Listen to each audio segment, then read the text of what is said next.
The wind howled across the battlements, slipping through stone cracks, whistling like a ghost's warning. Snow gathered in the courtyard, where weary soldiers stamped their feet, trying to force warmth into bones that had long forgotten the comfort of fire. Yet these towering fortresses of the medieval world were not fragile against winter's cruelty. They were crafted to endure it. Every stone laid, every passage carved, every hall designed carried the mark of a people who had no choice but to wage war not only against their enemies, but also against the merciless hand of nature itself. The story of ancient castles is not only one of sieges and banners, but of survival, of how ingenuity, desperation, and sheer will transformed frozen rock into havens of endurance. If tales like these stir something within you, if history's echoes still feel alive when whispered through stone, stay with us. And if you find yourself compelled by these journeys into the past, do share this story, subscribe, and return with us again. For there are many more hidden fortresses waiting to be unlocked. The first snow came without warning. One morning, the sentries on the walls awoke to find the world beneath them unrecognizable. Where once the countryside stretched in patches of soil and field, it was now blanketed in white. A stillness so deep it seemed the earth itself had been buried.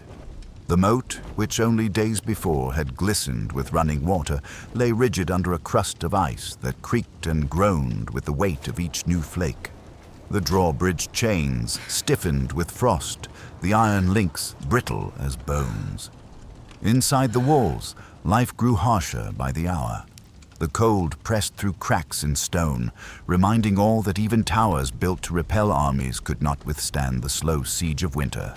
The peasants, who had taken refuge within the courtyard, huddled together beneath whatever coverings they could gather, their breath rising in fragile clouds. Children, their cheeks raw and red, tugged at their mothers' skirts, seeking warmth they could not give. Men broke the ice that formed on the wells each morning, the sound of iron striking frost ringing like a bell of survival. Above, the garrison paced along the battlements, stamping their boots against the stone in a futile rhythm meant to chase away numbness. Leather cracked, fingers stiffened, and faces grew pale beneath their helmets. A soldier rubbed his hands together and pressed them to his lips, exhaling in short bursts, as though his breath alone might be enough to outlast the season. The cold, unlike an enemy army, could not be frightened by steel. It did not retreat when arrows were loosed. It only deepened, patient, merciless. The castle itself seemed to groan in protest. Icicles hung like daggers from its edges, glittering with deceptive beauty when the pale sun struck them. Snow piled in drifts against doors, pressing inward as though testing their strength. In the chapel, where candles burned in weak defiance, frost etched delicate patterns across the stained glass, as if winter itself wished to inscribe its scripture upon sacred walls. Even the bells above, once pealing with sharp clarity, now rang muffled, their sound swallowed by thick, frozen air. It was in such moments that the true nature of the fortress was revealed. To an enemy commander staring from afar, the walls might appear invulnerable, rising with an authority that dared attack. But to those within, the enemy had already breached the gates. Cold was the adversary no wall could repel. Its arrows were invisible, its siege endless. The struggle to endure it was fought not with sword or shield, but with the small, desperate rituals of daily survival. A log added to the fire at just the right time. A cloak stitched from scraps of fur, a door wedged with cloth to keep out the draft that whispered through unseen gaps. In the kitchens, the heart of warmth flickered weakly. Smoke curled upward from blackened hearths, carrying with it the scent of thin broth. Women stirred cauldrons of barley, cabbage, and whatever game had been caught before the snow grew too deep for hunters to return. The flames sputtered, their hunger as great as the men who circled them. Each piece of wood fed to the fire was measured against the long season ahead. burn too much now, and the halls would grow colder than the grave before spring. Burn too little, and the people would shiver until their limbs stiffened, praying for dawn. Outside, beyond the walls, silence held dominion. The villages scattered in the fields lay abandoned, their thatched roofs bent under the weight of snow. Paths once beaten by carts were erased, leaving no trace of where one ended and another began. The forest in the distance stood skeletal, branches stark against the sky, each tree cloaked in frost like the armor of a forgotten army. Wolves prowled unseen, their howls carried across the frozen night, sending shivers into bones already chilled. Even the air itself seemed to conspire with death, for each breath burned the lungs, each inhalation reminding the body of its fragility. The lords of the castle understood this battle well. Their ancestors had faced it before, had raised these walls not only against human foes, but against nature's cruelty. Yet knowledge did not ease the suffering. They too felt the cold's unrelenting grasp, the ache in their hands as they held their goblets near the fire, the heaviness of furs that still could not entirely banish the chill. For in the end, winter made all men equal. Lord and serf, soldier and priest, all were prisoners of the same icy season. What gave the fortress its strange resilience was not the thickness of its stone, but the endurance of its people. The boy who carried logs until his arms trembled, the old woman who pressed woolen cloth into cracks along the walls, the guards who paced endlessly in the dark to keep their blood moving. Together, they became the true defense, living mortar between the castle stones. Each act, no matter how small, stood against the encroaching cold, as though human stubbornness itself were a weapon forged to outlast the season. Nightfall was the harshest. The sun, pale and reluctant in winter, dipped below the horizon far too early, leaving hours of darkness to stretch endlessly. Torches flared along the battlements, their glow casting trembling shadows across walls. Fires roared in the great hall, but their warmth reached only those closest to the flame. Beyond that circle of light, shadows deepened, and the air gnawed at skin like the teeth of an unseen beast. Sleep came fitfully, blankets heavy and yet insufficient, dreams haunted by the sound of wind clawing at shutters and the drip of melting icicles, freezing again before dawn. Yet even within such cruelty, there was a strange kind of beauty. On mornings when the sky cleared, the rising sun painted the snow in colors of fire and rose, light catching the crystals until the entire world glittered like a jewel. From the highest tower, the Lord could gaze across his frozen lands and feel both humbled and defiant. For all the suffering it caused, winter was also a sculptor, chiseling the earth into shapes both terrible and magnificent. The castle, draped in frost, gleamed like a crown carved from ice itself. But beauty did not dull its brutality. Each day that passed tested the limits of human strength, forced the castle to reveal the secrets it held for keeping life alive within its walls. Those secrets, paths, corridors, stones that seemed to remember the sun, would become their salvation. For the fortress was more than walls. It was a living system, one that breathed with its people, adapted to their needs, and endured. And as the gates groaned under the weight of snow and the moat froze into a treacherous path, the first lesson was clear. Winter was no passive season. It was a siege, one that no army could match. And the castle, though scarred and shivering, was ready to fight it in ways as ingenious as they were desperate. At the center of every castle, there was a heartbeat, and it was made of fire. The great hall, vast and echoing, stood as the fortress's core, a chamber not only for feasts or councils, but for survival itself. When the winds outside tore through ramparts and the cold gnawed at every seam of stone, it was here that warmth was gathered, tended and guarded with a devotion equal to any shrine. The hall's dimensions alone spoke to its importance. Long wooden tables stretched into shadows, their surfaces scarred from knives and scorched by countless meals. High beams, darkened by centuries of smoke, creaked faintly as though remembering every winter they had endured. At one end, dominating the space, the hearth yawned open like a mouth hungry for wood, its flames reaching upward in restless tongues that cast their glow upon banners swaying from the rafters. The fire was never allowed to die, for in its light lay not only comfort, but life itself. Here, the people of the castle gathered, their bodies drawn instinctively toward the blaze as if it were the sun reborn within stone walls. Children curled in the glow, their eyes wide as sparks snapped into the air. Old men rested their hands near the flames, veins blew against their pale skin, sighing as warmth eased joints stiffened by frost. Soldiers crowded close, the leather of their armor steaming faintly as ice melted from their boots. The great hall became not simply a place, but a sanctuary, its flames holding back the encroaching cold like a champion in the night. Yet fire was more than comfort. It was strategy. Lords knew that the morale of their people hinged upon its presence.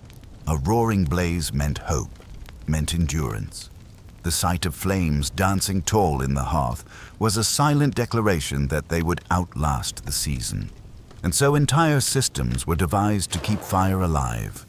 Great chimneys, wide as tunnels, drew smoke upward into the winter air, their design refined over generations to pull draft and keep flames steady. Smaller braziers dotted the hall, their coals glowing in bowls of iron, placed at calculated intervals so that warmth spread evenly across the chamber. Around the fire, tapestries lined the walls, their threads depicting saints, battles, and hunts. But their beauty hid purpose. Each heavy weave was insulation, a barrier against drafts that seeped through stone. Beneath the rushes strewn across the floor lay layers of straw and herbs, meant not only to sweeten the air, but to trap warmth rising from embers. Every element was a piece of careful engineering, turning an inhospitable chamber of stone into a place where breath could fog with laughter instead of despair. On winter nights, when the snow pressed hardest, the hall became alive with ritual. Meals, meager though they might be, were shared around the fire in deliberate ceremony. Bowls of broth were passed hand to hand, steam curling upward, the scent of onion, barley, and venison filling the air. For a moment, hunger eased, and men and women spoke more softly, as though unwilling to disturb the fragile magic that warmth provided. Music would sometimes rise, the thin strings of a lute strummed by frost-bitten fingers, or the hollow beat of a drum echoing against stone. These sounds, mingled with crackling wood, created a rhythm of survival that beat against the silence of the snow, but fires required wood, and wood was always finite. Each log carried to the hall was weighed with calculation. How many remained stacked in the storehouse? How long until spring? How bitter the nights ahead might grow? Servants moved like shadows, bearing armfuls from the stores, sweat freezing upon their brows, even as flames licked the logs they placed. The lords, too, were bound by this balance. For all their power, they could not conjure fuel from snow. A hall without wood was a hall without life. Thus, men ventured into forests even in deep winter, axes ringing against frozen bark, each strike an act of defiance against hunger and cold. Many would not return. The hall was also a place where unity hardened. Enemies who might snare at each other in sunlight sat shoulder to shoulder by the blaze when night fell. Hunger blurred lines of rank, and cold humbled even the proudest knight. The lord's seat, elevated at the head of the hall, was still wrapped in ritual, yet the fire diminished distance. His fur-lined cloak, heavy with embroidery, meant little when frost clung to the walls behind him. All shared the same enemy. All warmed their hands upon the same flame. And the great hall's fire was not without its dangers. Sparks leaping from the hearth could catch upon rushes, flames licking greedily where they did not belong. Entire castles had perished in infernos, started by the very element meant to preserve them. Thus, fire's care demanded vigilance. Buckets of water stood in corners, snow packed into barrels, ever ready to smother disaster. The hall lived in a delicate balance. Too little flame meant death by cold. Too much meant ruin by fire. It was a tightrope walked each night, and those who tended the hearth were keepers of fate. Yet despite all risk, the flame persisted as a symbol. Its glow painted faces with life, its warmth stitched resolve into weary bodies. It was there that whispered stories found their breath. Tales of ancestors who survived harsher winters, of saints who shielded castles with unseen hands, of spring that always returned, no matter how long the night endured. In those stories, fire became more than fuel. It became memory, connection, and promise. Outside, wolves prowled and snow fell in unbroken silence. But within the hall, the fire burned on, a living defiance against the season's brutality. The walls might tremble with wind, and the moat might freeze solid, yet as long as flames climbed high in the great hearth, the fortress lived.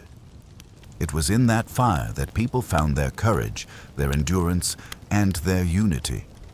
The hall was not merely stone and timber. It was the gathering of souls around a shared flame, a beacon reminding them that winter, for all its cruelty, could be resisted. And so each night ended the same way. The Lord's hand, raised in shadow against the firelight, blessed those gathered. The flames would be banked carefully, the coals pressed together to smolder until dawn.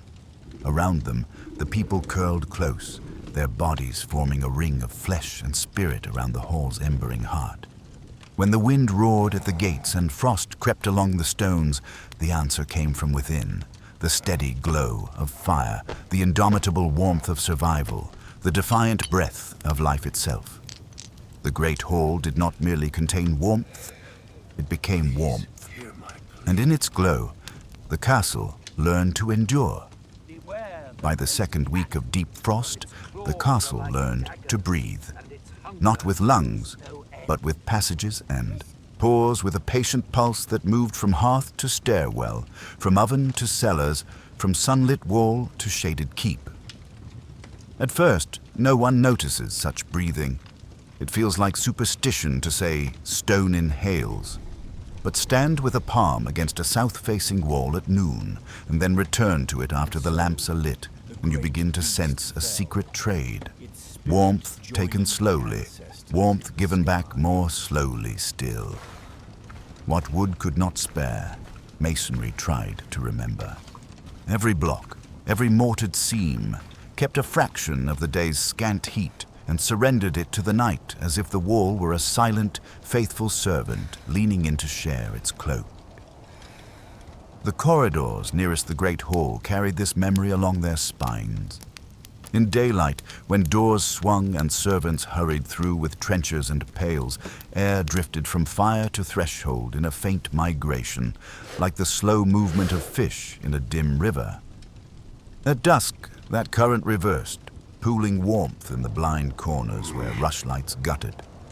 The castle's makers had known that wind is an enemy of comfort, and so entrances were cunningly arranged. A door to the outer court, a screen passage beyond, a second door set at an angle instead of directly opposite the first. Even when the winter gale shouldered the gate, it met only a turning, not a straight shot at the heart. Drafts were made to lose their breath in the jogs and elbows of passageways, so that people could keep theirs. Archers, pacing narrow wall walks, felt how the arrow slits did more than bite daylight into stone. They rationed air. Slits were narrower within than without, not only to exaggerate a defender's field of fire, but to starve the wind of a clean path. In towers, small shutters lined with felt were pinned shut at night, a palm-sized mercy against the cold, while the stairwell wrapped itself around the newel in a tightening helix. Steps rose clockwise, as if to favor the sword hand of a man descending in defense, but in winter, the twist served another purpose. It slowed the breath of the gale that tried to climb. You could feel it while ascending. 2 turns, a whisper at your calves. 3 turns, nothing but your own heat climbing with you. Beneath all this, the undercroft drowsed. Here the air tasted of earth and iron, damp and steady, a relief from the knife-edge cold above. Barrels sat shoulder to shoulder like monks at prayer. Walls were chalked with tally marks. A single iron sconce left a ring of soot above it like a faded halo. Down in that constant, the temperature scarcely budged. Bread slept here, grain waited here. Salted meat grew darker and more stubborn in its salt. When the kitchen ovens roared, short, furious storms of flame, their heat bled through brick and into the flagged floor, and from there a hush of warmth rose back into the rooms above long after the last loaf had been drawn. In some places, in certain regions where old knowledge lingered, flues ran beneath small chambers like buried bellies, lending them a tempered floor. In others, it was enough that masonry near the ovens grew friendly to the touch for hours after dusk. Either way, the principle was the same. Fire lived loudly in one place so that warmth could live quietly in several. Not all warmth was given by blaze. Some it was coaxed from light, even the thin, pale light of winter. The masons had faced important walls toward the low sun, a math done in stone rather than numbers. High on the curtain, smooth lime-washed surfaces could sip daylight, and within, chambers set just behind that mass would feel a softness on their inner side as the sun declined. It never grew truly warm, but it grew less cruel. That difference meant a mother could strip a child's mittens long enough to dry the chapped skin with a cloth warmed in her sleeve. In small windows where glass was a luxury, oiled parchment stretched taut like a pale drum, letting in a bright, milky glow that didn't invite wind. Where glass existed, leaded panes winked like scales, and behind them a second line of shutters wore fur and wool like cloaks.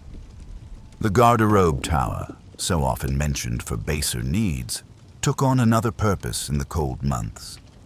Its vertical chute, discreetly sited, cleverly vented, became one of the castle's lungs, a place where foul air and chill could slip away together. The stench that summer carried outward became, in winter, a draft led away from sleeping chambers, a unidirectional breath exhaled into the night. And between these towers and halls, tiny servants' passages stitched the whole together, waist narrow, shoulder scraping, warmed by human traffic and the small, ceaseless work of hands. A scullion passes with a hot stone wrapped in cloth for an old man's bed. A girl ducks into a cupboard the size of a coffin and emerges with felt door snakes to press against a threshold. The castle breathed through them because they never stopped moving. There were instincts born of repetition. Doors that opposed each other were never left open at once.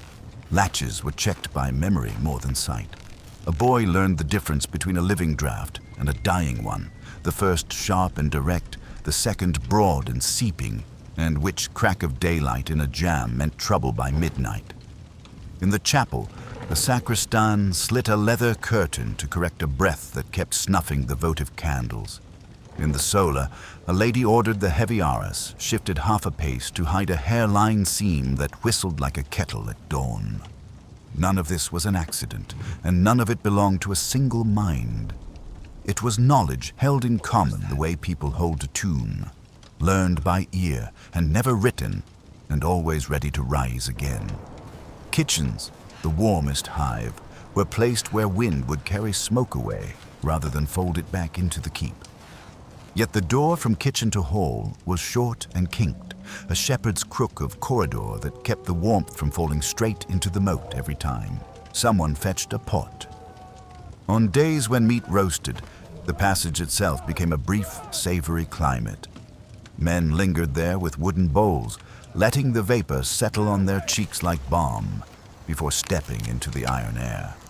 The oven's brick cheeks pinked with heat, and when the baking was done, the cooks slid flat stones inside to drink what remained, then carried those stones on wooden paddles to the nurseries and to the infirm who lay in the dim places where winter tugged hardest.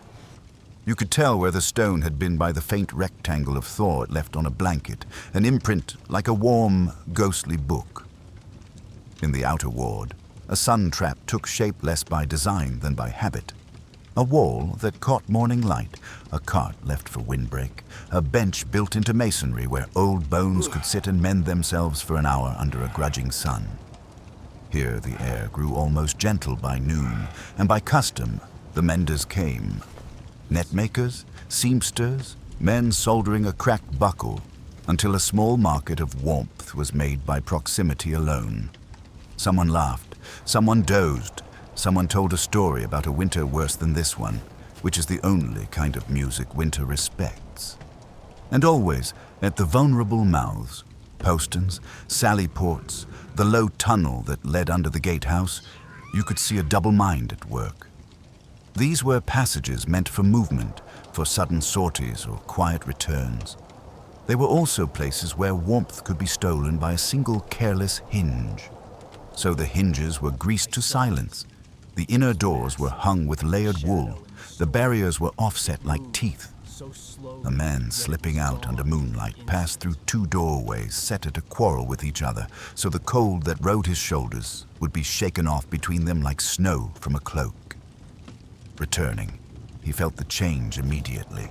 That small, forgiving lift in the air that means you have crossed from weather into dwelling. By the month's end, the people inside no longer spoke of drafts as if they were fate.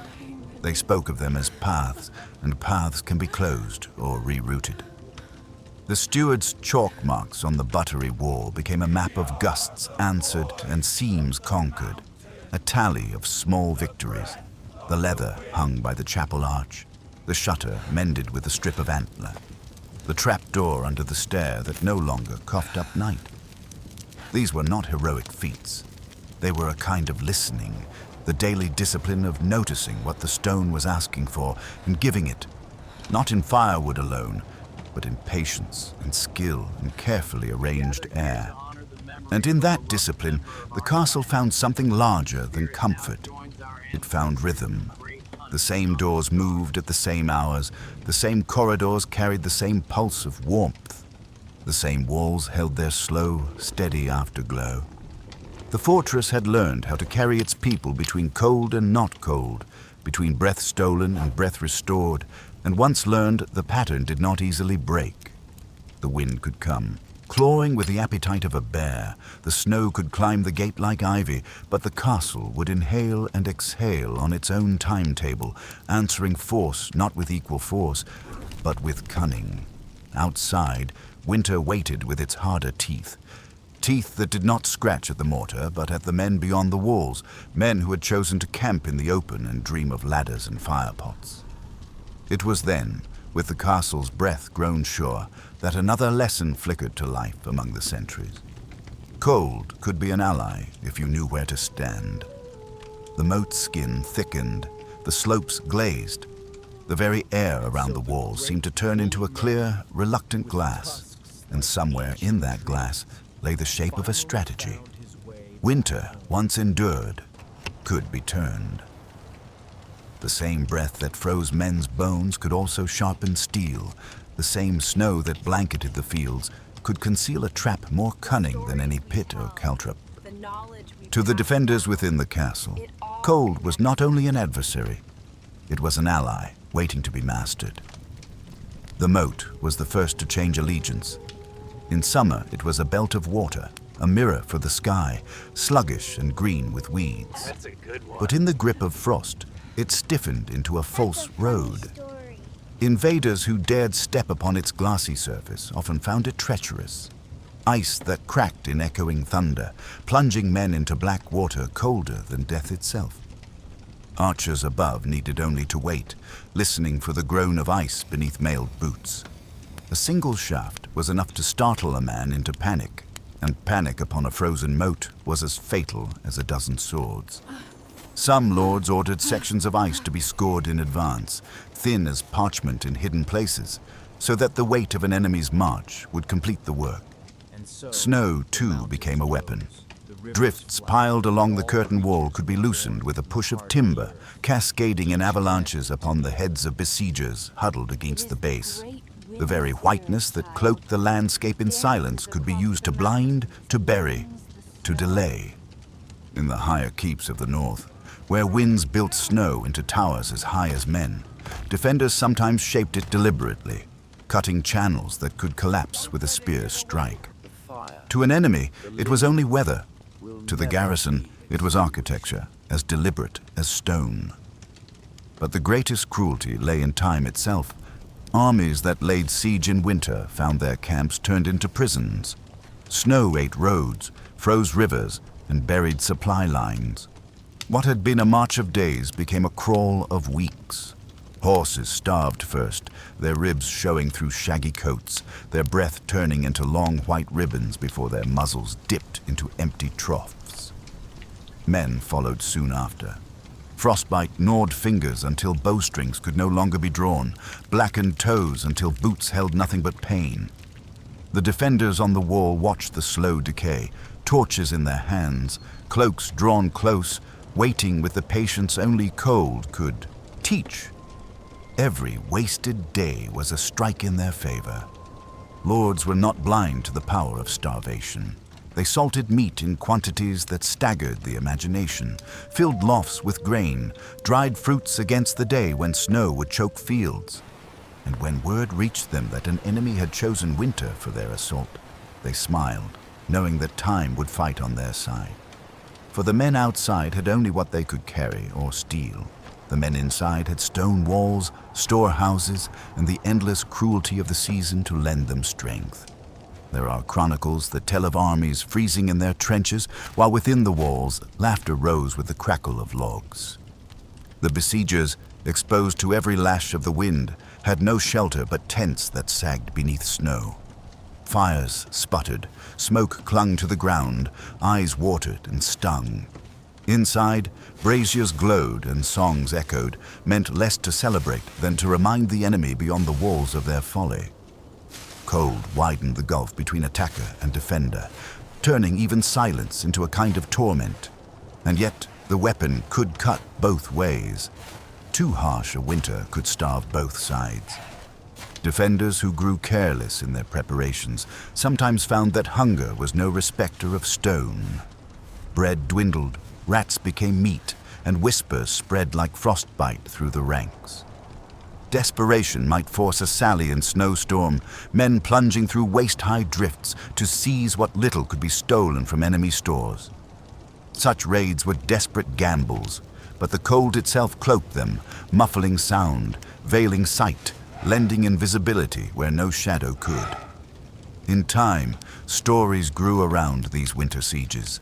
Some spoke of ghostly shapes on the battlements, illusions born of swirling snow but mistaken for spirits guarding the walls. Others told of whole armies who vanished overnight, frozen where they slept, their campfires extinguished, their bodies stiff as effigies beneath the dawn. The enemy who fought against a castle in summer contended with stone and steel.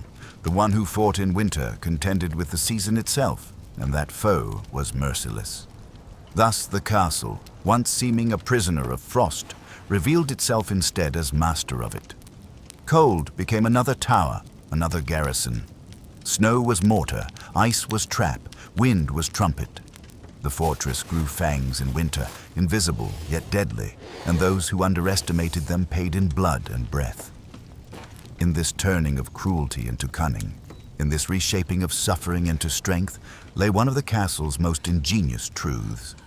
Even the harshest force of nature could be bent, if not tamed, then at least persuaded to strike the enemy first. Cold changes not only the body, but the mind. Long after fingers go numb and breath stiffens in the air, imagination begins to work upon silence. In the deep of winter, when snow lay piled against the gates and night lingered like an unwelcome guest, castles became vessels for whispers. Every gust of wind seemed a voice, every creak of timber a step, every flicker of flame a signal from worlds unseen. If the great hall was the castle's heart and the corridors its lungs, Then in winter, its spirit was shaped by rumor and tale. The frost itself became a scribe of omens. Peasants swore they could read patterns upon frozen panes of glass, spirals and feathers that looked like runes of warning. On the chapel windows, frost painted wings and halos, and some knelt to pray before them as if angels had written in ice. Elsewhere, frost formed claws, jagged strokes across door frames that made children whisper of spirits clawing to come inside. These small visions carried weight in the cold, when hunger gnawed and time slowed. In the absence of certainty, the mind filled the void with stories. Servants spoke of corridors where breath lingered too long, appearing in the air like pale ghosts who refused to fade. Guards swore that on some nights, as they paced the ramparts, the snow carried footsteps behind them, though no man followed. Dogs bristled at shadows that no torch revealed. In such times, faith in stone alone was not enough. Men and women leaned upon the intangible, upon belief, upon ritual, upon whispered charms muttered before sleep. Superstitions wrapped themselves around daily survival. Bread baked on certain days was thought to resist spoilage in the cold, so ovens roared, especially at midwinter feasts. Icicles above doorways were broken quickly, for it was said that if they grew too long, they became daggers for unseen hands. In the barracks, soldiers tied scraps of red cloth to their belts, not only as tokens of love left behind, but as wards against frost demons said to creep into lungs at night. Whether these protections held any true power mattered less than the courage they granted. In the grip of cold, belief itself was a fire. Stories spread fastest at night. Gathered around the hearth, men spoke of spectral armies riding across frozen moors, their horses' hooves pounding upon ice like thunder. Old women told of maidens seen in the snow, their pale hair flowing like frost smoke, luring men into drifts from which they never returned. A mason recounted the tale of a castle whose walls bled water each winter, said to be the tears of those buried within. Such tales were not diversions alone. They were warnings in disguise, teaching vigilance, urging restraint, keeping fear sharpened into caution. Priests and monks tried to guide these whispers into holy channels. In sermons, they spoke of winter as a trial given by God, a purging of weakness, a chance for souls to grow pure as snow. They urged confession when frost drew patterns upon windows, insisting these were mirrors of the heart. And when strange lights appeared in the sky, auroras drifting like banners of green fire, they preached of heavenly armies keeping watch, their flames guarding against despair. To some, such lights were terror. To others, reassurance. Either way, they gave meaning to the endless cold. For the lords themselves, whispers could be more dangerous than snow or hunger. Rumors of ill omens could stir unrest within the walls, breeding rebellion among men already stretched thin by deprivation. Thus, lords did not dismiss superstition outright. They sanctioned rituals, small festivals in the depth of winter, blessings of hearths, processions carrying torches through the bailey, to bind whispers into ceremonies that reassured rather than unsettled. In doing so, they became not only keepers of stone, but of stories. There are chronicles that tell of ghostly defenders aiding castles in their darkest hours. A northern saga recalls that one fortress, besieged for months in winter, held out because spectral knights were seen patrolling the battlements, their forms glowing pale against the snow. The besiegers, unnerved, swore they heard horn calls in the night and saw torches burning where no living hand held them.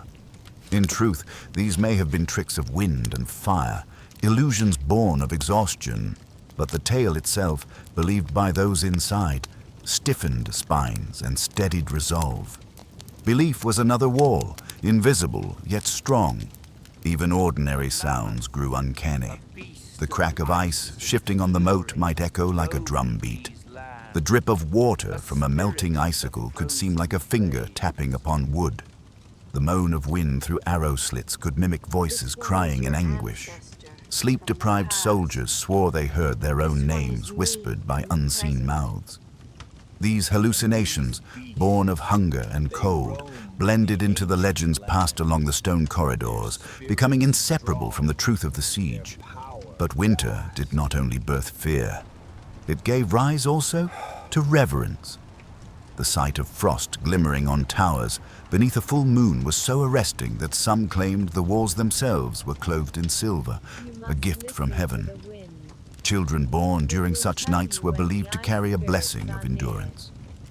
When spring finally broke, survivors often told of visions they had seen in the frost, saints, ancestors, or even loved ones guiding them through the dark. Such visions may have been mere phantoms of suffering minds, but to those who endured, they were proof that suffering held meaning. Thus, the frost carried more than cold. It carried stories, and those stories, in turn, carried people. For the castle was not only mortar and battlement, but memory.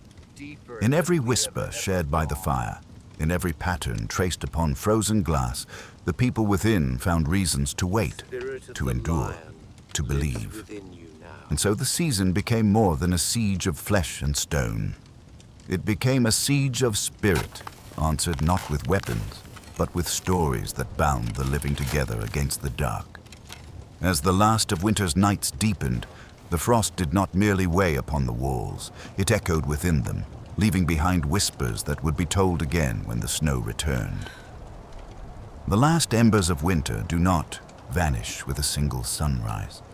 They linger, like ghosts that refuse to depart, in the cold stones of the keep, in the brittle timbers of the gatehouse, in the hollow eyes of men who have endured too much silence.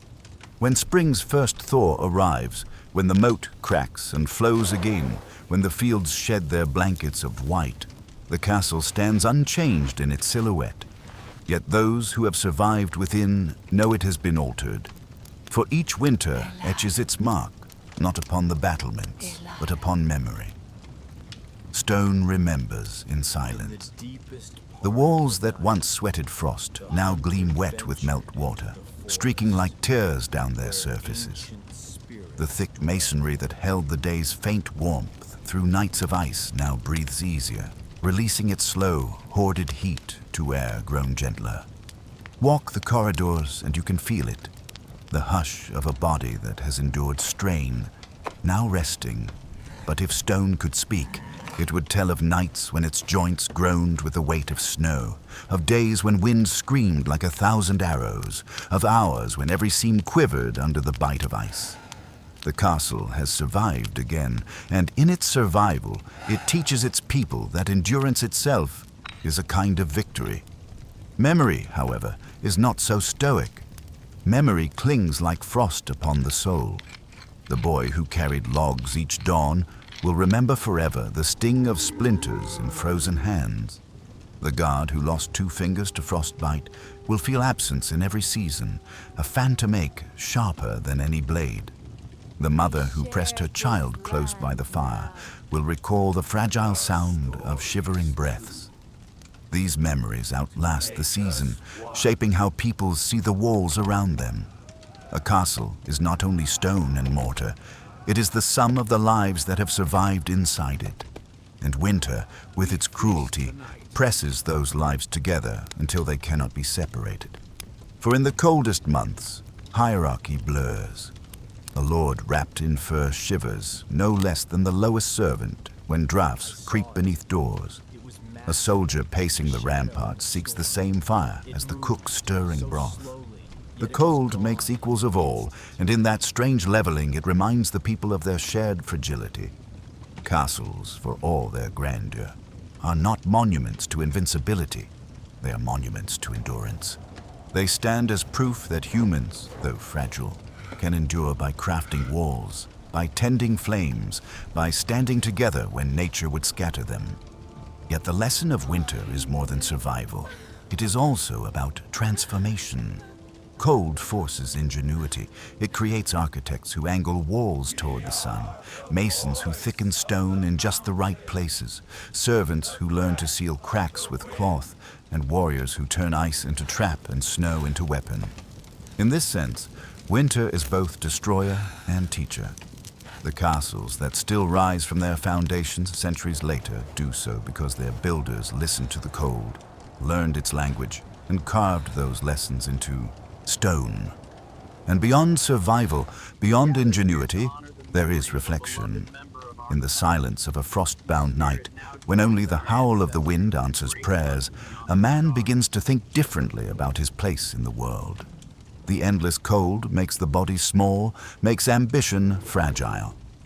Kings, warriors, priests, all must bow to the same season. All must recognize that their walls are temporary shelters against forces that care nothing for crowns. And yet in that humility, there is also strength. For to know fragility is to know the value of endurance. To suffer is to understand the worth of every moment warmed by fire, every loaf shared, every laugh rising in a hall when laughter seems impossible. Legends born in these winters carry the weight of philosophy disguised as story. When peasants whisper of angels traced in frost, or soldiers claim to hear phantom horns in the snow, they are not simply telling tales. They are shaping meaning from suffering. They are saying that the cold does not erase humanity, it deepens it. For in the very act of enduring, of finding hope in whispers and warmth in stories, they discover truths that outlast the season. Castles, then, are not only fortresses of stone. They are vessels for memory, temples of endurance, altars where the human will prove itself against indifference. Spring will come, it always does. Grass will break through the mud where snow once lay heavy. Rivers will rush again with impatient voices. Birds will sing from the battlements, filling the air with sounds long forgotten in silence. But within the walls, the memory of winter will remain, etched not only in stone, but in spirit. Survivors will walk the courtyard and feel echoes of hunger, hear in the wind the ghosts of nights when it howled more savagely. Remember the fire that held them together when all else threatened to break apart. And perhaps that is the castle's most ingenious defense. Not its walls, nor its traps, nor its weapons, but its ability to carry memory forward. Each winter survived becomes a story told to children, a lesson for architects, a prayer in chapel hymns. Each scar upon the wall, each blackened beam above the hearth, each name etched into a ledger of the dead, all become parts of the same truth. The cold will always return, and so will the people who defy it. In this way, the castle is more than a defense against men. It is a defense against despair. Stone alone cannot keep out winter, but memory, ritual, story, and fire can. And so the fortress becomes a mirror of the people who built it. Not invincible, not untouched, but enduring. Always enduring. And when the frost returns again, when snow once more buries the land and breath hangs pale in the corridors, the castle will be ready. It will inhale and exhale through its passages, will glow again in its halls, will whisper again in its frost. And those within will know, as their ancestors knew, that endurance is its own kind of triumph. The cold is endless, but so is memory. And in stone, memory takes root. Thus castles rise not only against enemies, but against time itself, reminders that though winter is merciless, humanity is stubborn. And stubbornness, bound in stone, is enough to outlast even the longest night.